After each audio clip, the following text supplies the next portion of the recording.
예수님께서 진짜라는 그런 기적들을 눈으로 보게 되면 그러면 정말 회개하고 돌아와서 믿음을 갖게 될까요?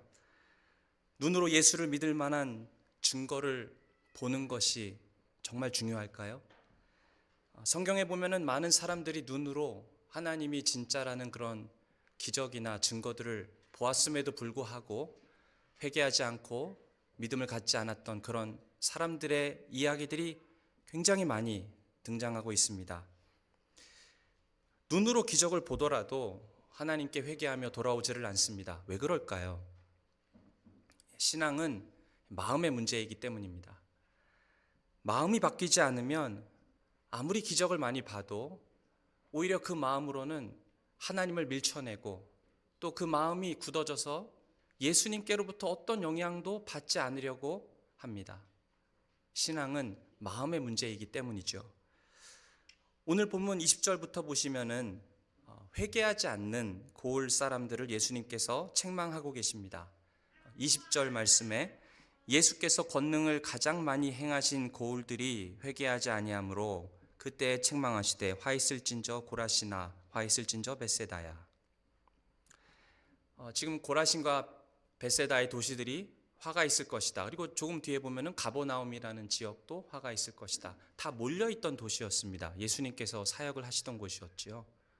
그곳에서 예수님께서 많은 기적을 행하셨습니다. 마태복음 8장, 9장, 10장을 저희들이 쭉 보았는데 백부장의 하인이 고침을 받고 어린 소녀가 죽었다가 다시 살아나고 안진뱅이들이 일어나고 귀신이 쫓겨나가는 것을 보고 그냥 초자연적인 일들, 그리고 예수님께서 말씀으로 천국의 복음을 아주 여러 번 전하셨습니다. 뿐만 아니라 성경에 기록되어 있지 않은 다른 많은 기적들이 분명히 그 고을 가운데 있었습니다. 사람들이 눈으로 지켜보았습니다. 그럼에도 불구하고 그 고라신과 벳세다에 있는 사람들, 가버나움에 있는 사람들은 회개하며 돌아오지 않았습니다. 예수님을 향해서 냉담했습니다. 예수님께로부터 전혀 그 마음으로 영향을 받지 않았습니다. 예수님을 메시아로 인정하지도 않고 자기 죄를 회개하지도 않고 예수님께로 나오지도 않았습니다. 그래서 예수님께서는 화를 선포하신 것입니다. 21절에 화 있을진저 고라시나 화 있을진저 벳세다야 너에게 행한 모든 권능을 두로와 시돈에서 행하였더라면 그들이 벌써 베옷을 입고 제 앉아 회개하였으리라. 두로와 시돈이 회개하였으리라. 지금 고라신과 벳세다라는 고을을 두로와 시돈이라는 이방 지역과 뭐하고 있습니까? 비교하고 있습니다. 두로와 시돈은 어떤 지역입니까? 구약의 선지자들이 저들의 교만과 오만함을 질책하고 경고하였던 그런 곳입니다. 하나님을 거역하였던 그런 도시가 두로와 시돈이죠. 그런데 예수님께서 만약에 벳세다와 고라신에서 행하셨던 그런 수많은 기적들과 수많은 가르침과 그리고 이적들을 거기서 행한다라고 한다면 두로와 시돈 사람들은 그들이 교만하고 오만하였을지 모르지만 아마도 그 사람들은 회개하였으리라. 예수님께서 그러십니다. 그 사람들조차도, 교만했던 사람들조차도 회개하였을 것인데 너희 고라시나 벳세다야 왜 회개하지 않고 이렇게 많은 기적을 눈으로 보고도 나에게 돌아오지 않느냐라고 주님께서 질책하시는 것이죠. 그리고 22절에 보니까 내가 너희에게 이르노니 심판날에 두로와 시돈이 너희보다 견디기 쉬우리라. 두로와 시돈은 선지자들의 경고를 듣기는 들었습니다. 그렇다 그래서 선지자들이 그 땅을 이렇게 다니면서 많은 기적을 행하고 며칠 동안 복음을 전하고 이런 적은 없었습니다. 그런데 이 벳세다와 고라신은 거기에 비해서 예수님께서 정말 많은 기적을 행하셨고 그리고 그곳에서 많은 말씀을 가르치셨습니다. 그럼에도 고라신과 벳세다가 돌아오지 않는다면 저들의 심판이 더 무거울 것이고 더 클 것이다라고 경고를 합니다. 왜 그렇습니까? 아는 만큼 심판이 크다는 말씀입니다. 아는 만큼 더 많은 말씀을 들었고 더 많은 기적을 눈으로 보았기 때문에 그 본 것과 들은 것에 대해서 더 큰 책임이 따르게 될 것이다 라는 뜻입니다. 그래서 두로와 시돈보다 고라신과 벳세다에서 더 큰 심판이 임할 것이다 라고 경고하는 것이죠. 예수님께서는 가버나움에 대해서도 같은 말씀을 주십니다. 23절에 가버나움아 내가 하늘에까지 높아지겠느냐 음부에까지 낮아지리라. 내게 행한 모든 권능을 소돔에서 행하였더라면 그 성이 오늘까지 있었으리라. 내가 너희에게 이르노니 심판날에 소돔 땅이 너보다 견디기 쉬우리라. 지금 가버나움은 마태복음에서 예수님께서 사역하신 장면들이 가장 많이 나오는 도시입니다. 그곳에서 예수님께서 똑같이 많은 기적과 많은 가르침을 주셨는데 거기에 있는 사람들은 여기 보니까 하늘에까지 높아지겠느냐 이런 표현을 보면은 이 사람들은 자기 자신에 대한 굉장히 높은 그런 교양에 대해서 자랑하고 있었던 사람들 같습니다. 특별히 무슨 범죄를 저지른 것 같지도 않고요. 뭐 대단히 도덕적으로 타락해 보이는 것도 아닙니다. 그런데 이 고라신과 이 가버나움에 있는 사람들은 마찬가지로 많은 기적을 목격함에도 저들은 전혀 마음이 냉담해져서 예수님께 관심도 보이지 않고 자기의 죄를 회개하지도 않고 예수님을 메시아로 믿지도 않습니다. 그럴 때 예수님께서 무슨 도시를 끌어다가 이 가버나움과 비교를 하십니까? 바로 그 악명 넘기로 유명한 소돔성을 예수님께서 예로 드십니다. 소돔이라는 단어는 그만큼 그 소돔성에 있는 사람들이 도덕적으로 황폐하고 그리고 어떤 사람들을 길거리에서 만난다 할지라도 방탕하고 불황자들을 금방 만날 수 있는 그런 도시가 굉장히 도덕적으로 타락했던 도시가 바로 소돔이었습니다. 그래서 유황불로 하나님께서 치시지 않았습니까? 근데 그런 곳에 가서 만약에 예수님께서 많은 기적을 행하시고 많은 가르침을 주셨다면 그 소돔성이라도 돌아왔을 것이다. 그런데 너희 가버나움아 왜 예수님을 보고도 기적을 눈으로 목격하고도 그 말씀을 듣고도 왜 그를 메시아로 인정하지 못하느냐? 왜 이렇게 마음이 차갑느냐? 왜 이렇게 냉담하느냐? 왜 회개하고 돌아오지 않느냐라고 경고하신 것입니다. 우리는 하나님께 받은 빚에 따라서 심판을 받을 것입니다. 죄인이 하나님의 말씀을 듣고 거부하고 저항할 때마다 그 심판은 더 커집니다. 아마 어쩌면 이 교회 예배당 안에 앉아있지도 않는 어떤 불신자, 교회에 와보지도 않은 그런 사람들은 아마 예수님에 대한 진리를 잘 모를 것입니다. 그리고 하나님의 임재를 보지도 못했을 것입니다. 그들은 하나님에 대한 지식이 별로 없어서 어쩌면 그들은 우리보다 덜 심판을 받을지도 모릅니다. 그러나 이 자리에 앉아 있으면서 매주 성경적인 설교를 듣고 하나님의 진리가 비추어지고 하나님께서 이곳 가운데 있는 것을 눈으로 보았음에도 여전히 회개하지 않고 여전히 하나님께로 돌아오지 않는 사람이 있다면 그 사람의 심판은 밖에 있는 잘 모르는 자들보다 더 클 것이라고 성경은 경고하고 있는 것입니다. 이렇게 심판을 당한다고 생각해 보면 얼마나 끔찍한 일이겠습니까? 예수님께서 고라신과 벳세다를 미워하셨을까요? 그들을 향해서 처음부터 그렇게 미워하셨던 것입니까? 그것이 아닙니다. 고라신과 벳세다에 많이 찾아가셨습니다. 이곳으로 저곳으로 다니시면서 기적을 행하시고 말씀을 전하시고 기회를 여러 번 주셨습니다. 그럼에도 불구하고 가버나움은 예수님을 거절했습니다. 마음속으로 예수님은 저들을 사랑하셨습니다. 그러나 계속 거절당하셨습니다. 많은 사람들이 하나님에 대해서 불평할 때에 하나님은 그렇게 큰 기회를 주시지도 않고 충분한 기회를 주시지도 않고 그냥 인간에게 심판을 행하시는 분인 것처럼 하나님에 대해서 생각하면서 불평합니다. 하나님 너무하신다라고 생각을 합니다. 오늘 본문 말씀을 우리가 보면은 무엇을 알 수 있습니까? 예수님께서는 먼저 은혜와 자비를 베푸셨습니다. 그 고을에 찾아가셔서 손을 내미셨습니다. 자기가 메시아이심을 분명히 드러냈습니다. 그럼에도 불구하고 사람들은 예수님을 대적하고 무관심했고 회개하지 않았습니다. 그래서 예수님은 심판을 선포하셨습니다. 하나님께서 먼저 예수 그리스도를 이 땅에 보내셨습니다. 자기의 아들이 우리의 죄를 대신해서 물과 피를 쏟으시면서 십자가에서 대신 죽게 하셨습니다. 그리고 예수님께서 다시 부활하신 후에 그때 하나님께서는 모든 사람들에게 심판을 선포하셨습니다. 돌아오지 않는 자들에게. 우리는 하나님의 심판을 불평할 수 있는 그런 이유가 없는 것이죠. 사도 바울은 로마서 2장에서 마지막 심판의 날이 있을 것이라고 경고합니다. 혹 내가 하나님의 인자하심이 너를 인도하여 회개하게 하심을 알지 못하여 그의 인자하심과 용납하심과 길이 참으심이 풍성함을 멸시하느냐. 다만 내 고집과 회개하지 아니한 마음을 따라 진노의 날 곧 하나님의 의로우신 심판이 나타나는 그날에 이 말 진노를 내게 쌓는도다. 마지막 날에 죽고 난 이후에 성경은 심판이 있다라고 말씀을 합니다.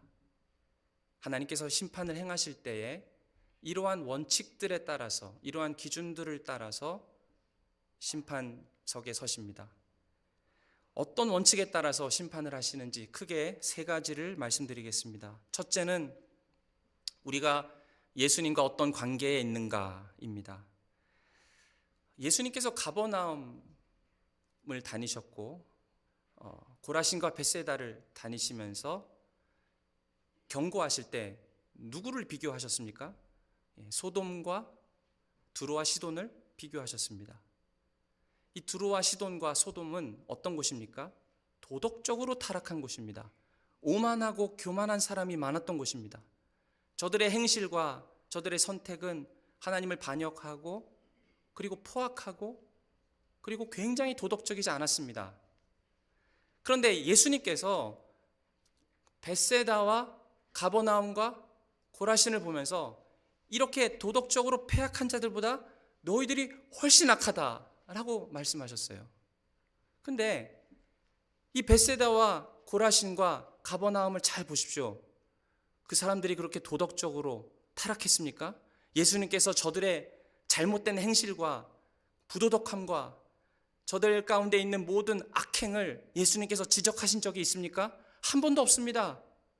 그 왜 이 가버나움과 고라신과 벳세다를 보면서 저들이 더 악하다라고 그렇게 말씀하셨을까요?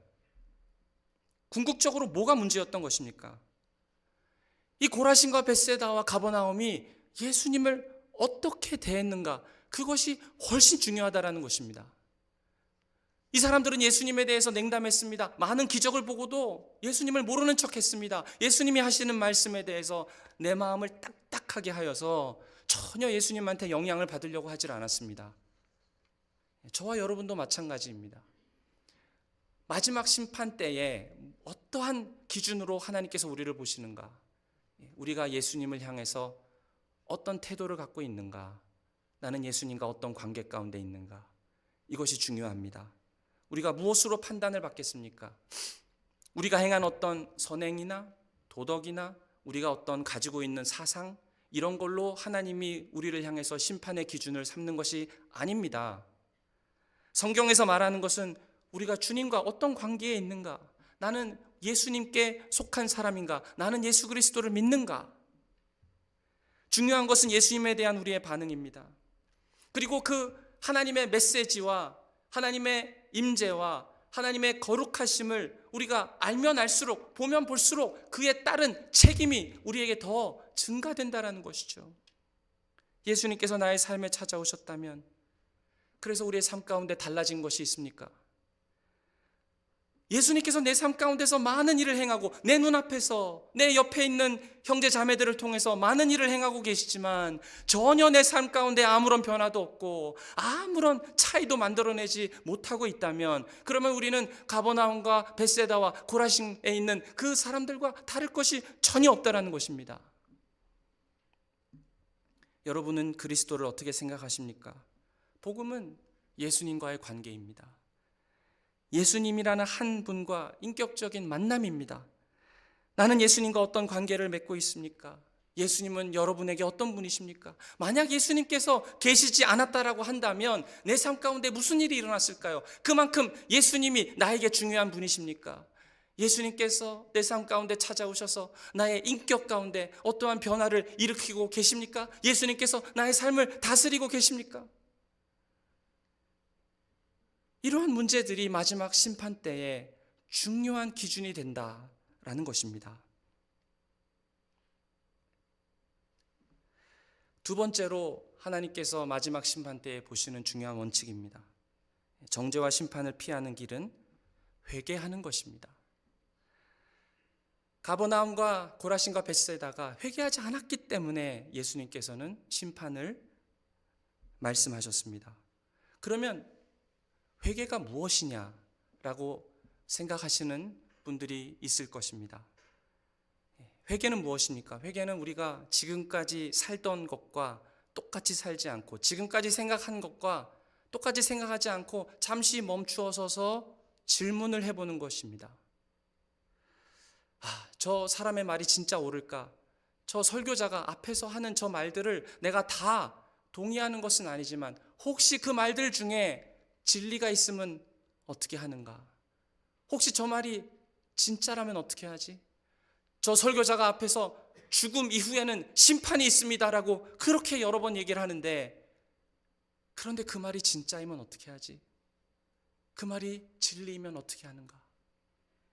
지금까지 생각해왔던 것, 지금까지 내가 맞다라고 생각하는 그 모든 것들을 잠시 멈추고 다시 재고해 보는 것입니다. 내가 생각해 보니까 지금까지 나의 삶은 하나님이랑은 상관없는 삶이었던 것 같다.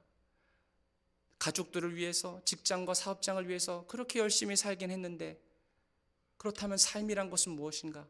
나는 이 땅에 왜 태어났고, 그리고 내가 지금 걸어가는 이 길 끝에는 도대체 무엇이 있을까? 내 생각 속에는 하나님이라는 그 개념 자체가 없었던 것 같다.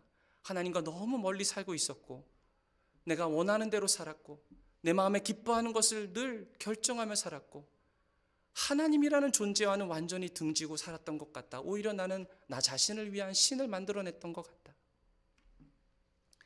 그런 자신을 생각해보고 잠깐 멈추고 재고해보는 그 일들이 회개하는 과정 가운데서 일어나는 것들입니다. 그런데 여기서 멈추지 않고 더 나아갑니다. 자기의 잘못을 인정할 뿐만 아니라 하나님 앞에서 내가 사랑받고 은혜 받을 수 있는 그런 자격이 사실은 없는 사람이었다라는 것을 깨닫기 시작합니다.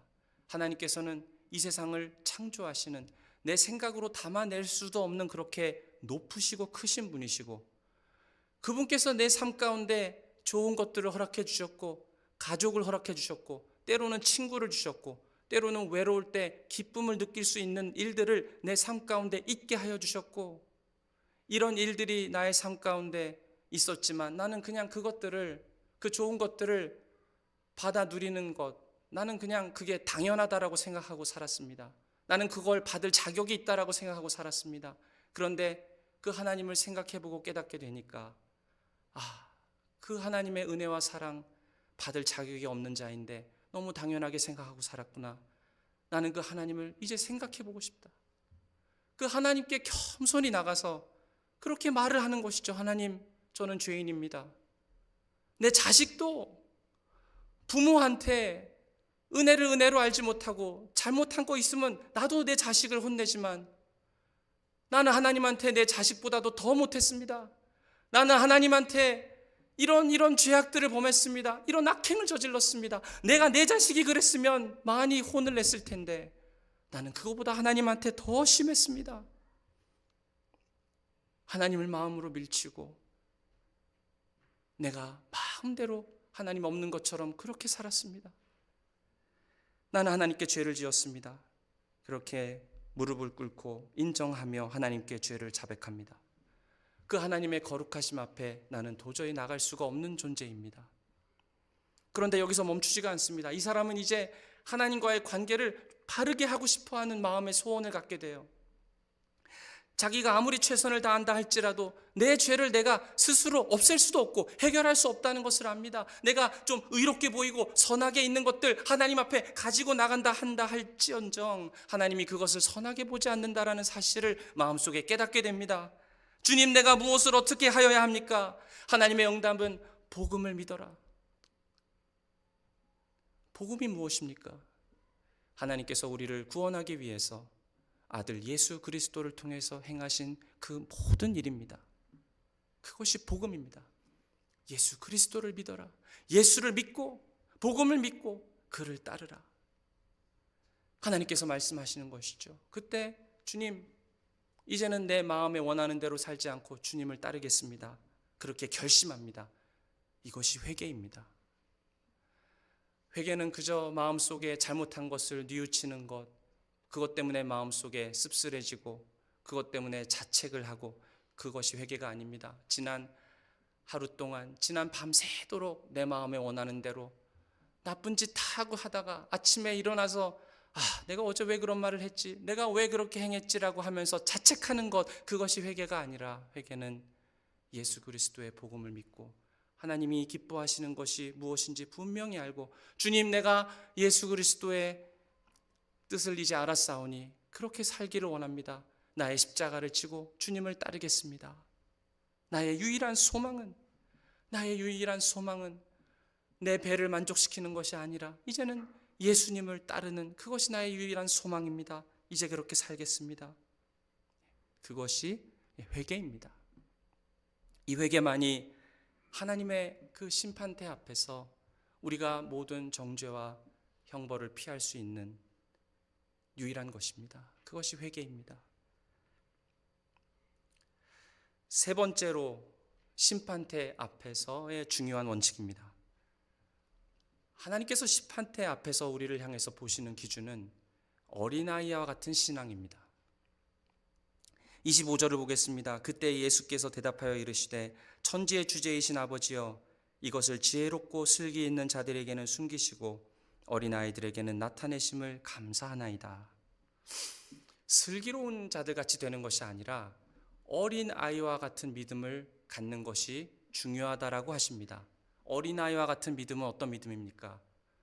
전적으로 아빠 엄마를 향해서 손을 벌리고 있는 그 아이를 떠올려 보십시오. 전적으로 의지하고 엄마 아빠가 하는 말을 마치 자기의 생명인 것처럼 생각하고 그것을 단순하게 의지하는 그 믿음, 그것이 어린아이와 같은 믿음입니다.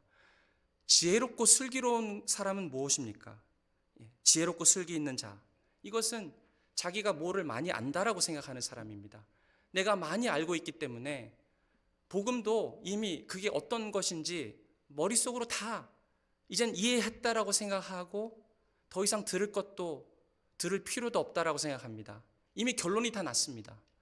오히려 나에게 필요한, 정말 나를 구원할 만한 그런 진리를 찾으려면 내 많은 지식과 내 많은 논리와 내 많은 경험을 가지고 내가 많이 지적인 작용을 통해서 깨달아서 알아낼 수 있는 것이 바로 구원인 것처럼, 진리인 것처럼 생각하는 사람들, 그 사람들이 슬기로운 자들, 지혜로운 자들이라고 예수님이 대조적으로 말씀하시는 것입니다. 그러나 심판대 앞에서의 기준은 지혜와 슬기가 아니라 뭐라고요? 어린아이와 같은 믿음입니다. 이 어린아이 같은 사람은 복음을 받아들일 준비가 되어 있습니다. 마태복음 18장 3절에서 예수님은 이렇게 말씀하셨습니다. 이르시되 진실로 너희에게 이르노니 너희가 돌이켜 어린아이들과 같이 되지 아니하면 결단코 천국에 들어가지 못하리라. 예수님께서 보시기에 자기들이 지혜롭고 슬기 있다라고 생각하는 사람들은 복음을 별로 좋아하지 않습니다. 왜냐하면 자기가 고민하고 노력하고 자기의 지식으로 찾아보고 탐구해서, 그래서 어떤 깨달음에 이른다거나 내가 뭔가를 발견할 수 있는 것으로 생각합니다. 그러나 성경은 진리가 그런 것이 아니라고 말합니다. 진리는 감추인 것이 드러나는 것입니다. 하나님께서 우리의 마음속에 빛을 비추어 주셔야 깨달을 수 있는 것입니다. 진리는 하나님께서 우리에게 은혜로 주시는 선물입니다. 이것은 많은 고민을 통해서, 많은 지적인 작용을 통해서 뭔가 이룰 수 있는 깨달음의 경지가 아닙니다. 진리는 하나님께서 우리에게 드러내 보여주시는 것입니다. 그것이 25절입니다. 이것을 지혜롭고 슬기 있는 자들에게는 숨기시고 어린아이들에게는 나타내심을 감사하나이다. 하나님께서 우리에게 빛으로 보여주시는 것, 오직 그것을 통해서만 우리는 진리를 깨달을 수 있습니다. 이것을 성경은 계시라고 합니다. 27절 말씀을 보시면 내 아버지께서 모든 것을 내게 주셨으니 아버지 외에는 아들을 아는 자가 없고 아들과 또 아들의 소원대로 계시를 받는 자 외에는 아버지를 아는 자가 없느니라. 그래서 어린아이의 신앙은 어떤 신앙입니까? 하나님께서 보여주시는 대로 믿는 신앙입니다.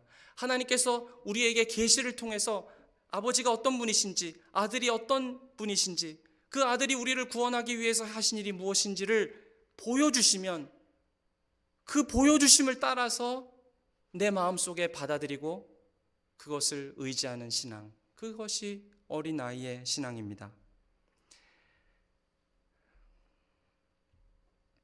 주님께서 우리의 마음 가운데 빛을 비추어 주시면은요, 깨닫지 못한 것들을 깨닫게 됩니다. 내가 어떤 삶을 살아야 하는지가 보이기 시작합니다. 내가 내 마음속에 정말 뭐가 들어가 있는지를 눈으로 보기 시작합니다. 우리 마음에 빛을 비추어 주셔서 내가 얼마나 자기중심적인 사람인지, 내가 얼마나 사람을 바르게 사랑하고 사람을 바르게 사랑해서 세울 수 없는, 거기에 대해서 정말 모르는 사람인지 하나님께서 빛으로 우리의 마음을 비춰주시면 깨닫게 됩니다. 태어나면서부터 마음이 이렇게 굽어져서 태어난 존재들임을 우리 마음 가운데 빛이 비추어질 때 우리는 깨닫게 됩니다. 그래서 신앙생활은 마치 내가 도달할 수 없는 어떤 놀라운 탁월함을 내가 이루어내기 위해서 하나님께 잘 보이고 하나님께 이런 저런 행동들을 하면서 하나님의 예쁨을 받아가지고 마치 내가 이룰 수 없는 뭔가 대단한 것을 성취하고 내가 원하는 것을 다 받아내는 그런 식의 신앙, 그것이 지혜 있는 신앙이 아니라, 신앙은 뭐라고요? 하나님께서 우리의 마음에 빛을 비추어 주셔서 우리가 어떤 존재들인지를 깨닫게 되고 우리의 삶이 어떻게 살아가야 되는 것이 정말 바른 것이고 사람들을 어떻게 사랑해야 되는 것이 하나님께서 원하시는 것인지 우리의 마음속에 깨닫게 하시는 것입니다. 그래서 빛이 비추어지기 전에는 내가 원하는 것, 내가 추구하는 것, 내가 좋다라고 생각하는 것, 그것을 위해서 전심전력을 향해서 다 달려갔을지는 모르지만, 그러나 빛이 딱 비추이고 나면은 내 삶 가운데 균형이 생깁니다. 그냥 많이 열심히 일하고 또 다른 사람들보다 더 높은 곳에 올라가고 이것이 전부가 아니라 그런 것들을 딱 멈추게 되고 삶의 균형이 생기고 눈이 열려서 이런 것들만을 위해서 살아가는 게 내 삶이 아니라 하나님을 사랑하고 내 삶의 소중한 부분들을 떼어내어서 사랑하는 사람들을 많이 사랑하고 다른 사람들을 섬길 줄 알고 그 사람들이 하나님 앞에서 아름다워지도록 그들을 돕고 그들을 위해서 내 삶과 시간과 물질을 사용하는 것이 하나님께서 기뻐하는 것이구나, 이런 것들이 눈에 보이기 시작하는 그 일이 일어난다라는 것입니다. 빛 가운데 우리의 마음이 열리게 될 때입니다. 그 계시의 빛이 우리의 마음 가운데 비추기 시작할 때에 우리는 하나님을 더욱더 알게 됩니다. 어떤 내 삶 가운데 문제가 있을 때 우리는 하나님께서 멀리 계시지 않고 내 가까이 계심을 우리는 알고 있습니까? 우리의 삶 속에 죄가 있어서 그 죄 때문에 내 마음이 무너지고 절망하고 이 죄의 문제를 어떻게 해결해야 될지 모를 때에 하나님께서 우리 가운데 찾아오셔서 바로 거기 계시고 그분이 나를 도와줄 수 있다라는 그 사실을 우리는 그 하나님을 보고 알고 있습니까?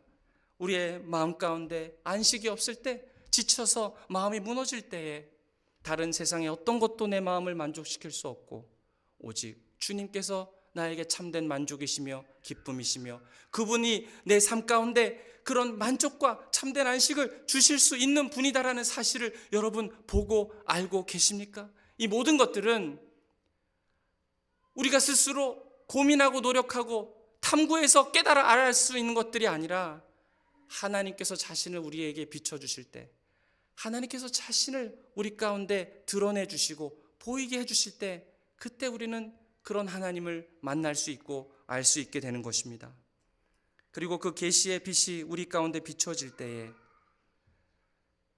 하나님께서 우리를 구원하기 위해서 아들을 통해서 행하신 그 모든 일들이 깨달아지는 은혜가 있게 됩니다.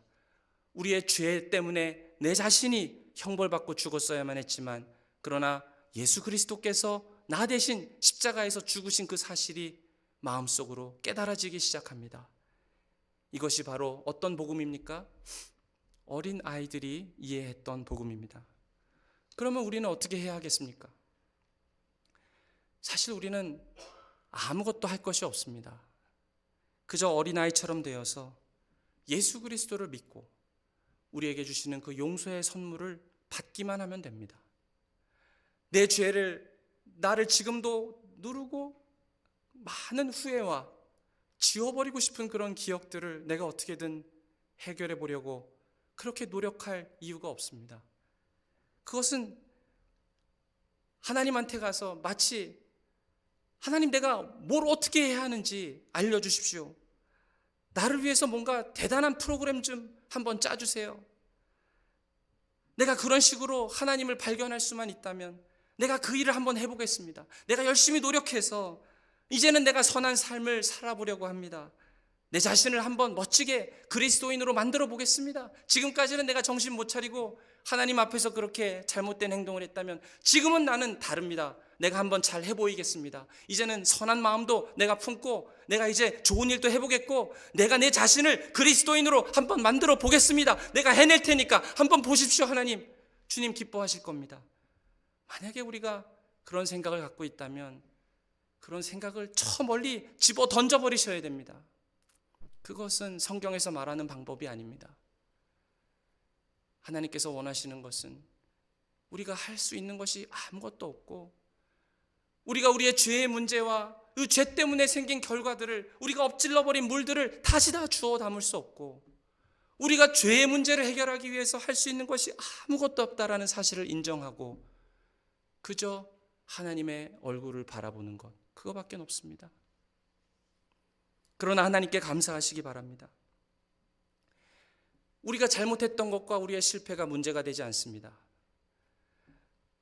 우리가 아무리 하나님 보시기에 과거에 잘못된 삶이 있다 할지라도 이미 하나님께서는 예수 그리스도 안에서 그분이 십자가에서 죽으실 때 우리가 감당해야 됐던 모든 수치와 모든 죄의 결과와 형벌을 예수님께서 몸으로 다 받으셨습니다. 그렇기 때문에 하나님은 우리를 그저 값없이 용서해 주십니다. 우리가 할 수 있는 일은 아무것도 없습니다. 그냥 어린아이처럼 하나님의 구원, 하나님께서 우리에게 값없이 주시는 그 용서, 하나님의 구원을 우리가 받기만 하면 되는 것이죠. 하나님 아버지 앞에서 우리가 자랑할 수 있는 것도 없고, 하나님 아버지 앞에서 우리가 뭘 약속할 필요도 없습니다. 우리가 할 수 있는 것은 십자가에 달려 계신 그 예수 그리스도를 다시 바라보는 것, 그것뿐입니다. 그분을 보시기만 하면 됩니다. 우리에게 요구된 것은 그것입니다. 어린아이처럼 예수님을 바라보기만 하십시오. 그분을 믿기만 하십시오. 하나님께서 우리를 구원하기 위해서 아들 예수 그리스도를 통해서 행하신 그 모든 일들을 바라보시고 다시 우리의 시선을 들어서 우리 주님을 향해서 눈을 드는 것, 그것뿐이면 됩니다. 그것이면 하나님께서 우리에게 찾아오시고 자신이 우리의 아버지이심을 밝히 드러내 알게 하실 것입니다. 계시하시는 하나님, 빛을 비추시는 하나님, 우리의 마음 가운데 환한 빛을 비추어 주셔서 그 하나님께서 우리의 마음속에 찾아오시고 아버지이심을 알게 하실 것입니다. 그 주님을 향해 눈을 드시는 귀한 은혜가 있으시기를 간절히 축원드립니다. 같이 기도하겠습니다. 우리 기도하실